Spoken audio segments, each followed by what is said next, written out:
waxyaabo badan oo sarbaraysiina way soo socdaan ee Soomaalidu iyo hadhow yaabe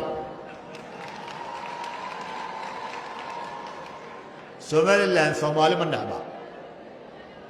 lixdankii waxa uu geeyay Soomaali jacayl laakiin dee way iskaga soo noqotay Soomaaliya waxaan u sheegayaa oo dadka ku mashquulsan arrimaha Somaliland waqtigoodii ka lumi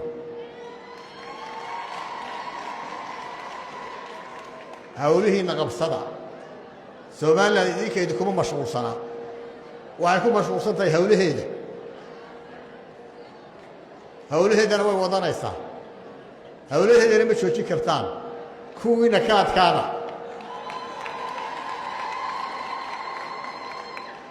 nabadiina ka adkaada midnimadiina ka adkaada maamul goboleedyadiina ka adkaada weliba waan idinku ducaynaynaa